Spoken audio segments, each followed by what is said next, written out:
लेकिन अब हरियाणा के बाद हम दिल्ली में भी सरकार बनाएंगे और महाराष्ट्र में भी सरकार बनाएंगे और हिमाचल में फिर हम लोटस के हिसाब से यहाँ सरकार बनाने वाले हैं। भाजपा विधायक इंदर सिंह गांधी का कहना है कि हिमाचल प्रदेश में लोटस से भाजपा की सरकार बनेगी।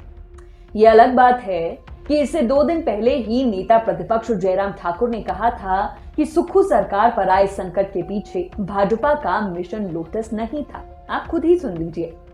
मिशन लोटस को शुरू किया ही नहीं था। ये आपको गलतफहमी और गलतफहमी को मत फैलाइए।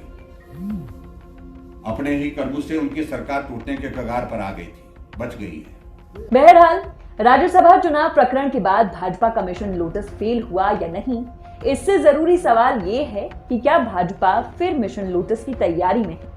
अगर 2 बार के विधायक और वरिष्ठ भाजपा नेता इंदर सिंह गांधी के बयान को देखा जाए तो संकेत कुछ ऐसे ही हैं। नमस्कार, मैं हूं नेहा धीमान और आप देख रहे हैं फर्स्ट वर्डिक मीडिया की खास पेशकश सियासतनामा। दर्शकों, आज सियासतनामा में बात करेंगे हिमाचल प्रदेश और तथाकथित मिशन लोटस की। बीते कुछ सालों में बीजेपी के मिशन लोटस ने गैर भाजपा शासित कई राज्यों में कमल खिलाया है। मध्य प्रदेश, महाराष्ट्र, गोवा, न जाने कितने ऐसे राज्य हैं जहां कांग्रेस और उसके सहयोगियों ने अपनी सरकार आपसी अंतर्कलह के चलते गंवा दी। इसी आपसी टकराव और अंतर्कलह का भाजपा ने राजनीतिक लाभ उठाया और जोड़ तोड़ कर सरकार बना ली। इसी को कहा जाता है मिशन लोटस। देश के 2 राज्य ऐसे हैं जहां कांग्रेस की सरकारें खतरे में तो दिखी, लेकिन किसी तरह बच गई।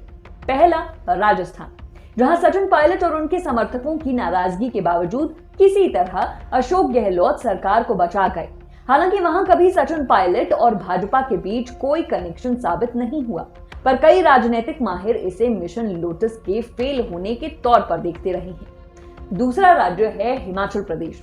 इसी साल फरवरी में जब प्रदेश में राज्यसभा चुनाव में भाजपा की जीत हुई और बहुमत के बावजूद कांग्रेस हार गई, जब प्रदेश की स्थिर सी दिखने वाली सरकार लगभग गिरने की कगार पर थी, 6 कांग्रेसी विधायक जब भाजपाई हो गए और निर्दलीय भी भाजपा के साथ हो गए, जब 9 विधायकों को भाजपा ने खुलकर शरण दी, सीआरपीएफ की सुरक्षा दी, जो आज तक जारी है, इसे भी मिशन लोटस के तौर पर ही माहिर देखते आ रहे हैं। राज्यसभा चुनाव में भाजपा का कैंडिडेट उतारना, बिना बहुमत जीत का दावा करना, कांग्रेस के विधायकों का भाजपा के पक्ष में वोट करना और फिर केंद्र के हस्तक्षेप के बाद उन्हें सीआरपीएफ सिक्योरिटी मिलना। यही नहीं, इसके बाद जब कांग्रेसी विधायक हिमाचल से बाहर थे तो नेता प्रतिपक्ष का राज्यपाल के पास जाकर नो कॉन्फिडेंस की मांग करना और कांग्रेस के बागी विधायकों के होटल में भाजपा विधायकों की मौजूदगी होना, ये सभी बिंदु इंगित करते हैं कि इस प्रकरण में भाजपा का इन्वॉल्वमेंट था और भरपूर था। ये पहले से लिखी गई एक पटकथा सा लगता है, तभी भाजपा पहले से तैयार थी। ऐसे में भले ही अब भाजपा इससे मुकर जरूर रही है, मगर मिशन लोटस को पूरी तरह झुटलाया नहीं जा सकता। अब इंदर सिंह गांधी ने फिर मिशन लोटस का राग छेड़ दिया है। बात यहाँ कांग्रेस की भी जरूरी है। अलबत्ता सरकार को गिराने की साजिश का आरोप कांग्रेस भले ही भाजपा पर लगाए, लेकिन सच तो ये है कि इसकी पहली जिम्मेदारी तो खुद कांग्रेस की बनती है। जो नेता कांग्रेस से बागी हुए, उनकी नाराजगी को हल्के में लेने की भूल भाजपा की नहीं थी। ये गलती खुद कांग्रेस ने की। कांग्रेसियों में भारी मनमुटाव था। कई वरिष्ठ नेताओं को मंत्रिमंडल में जगह नहीं दी गई थी। कई नेताओं की अनदेखी के भी आरोप लगते रहे, लेकिन पार्टी ने इसे हल्के में लिया। इसी का लाभ भाजपा ने उठाने का प्रयास किया। बहरहाल इंदर सिंह गांधी का बयान अति उत्साह का नतीजा है या इसके पीछे कोई आधार है, ये तो गांधी ही जानते हैं। कहते हैं दूध का जला छाछ भी फूंक फूंक कर पीता है।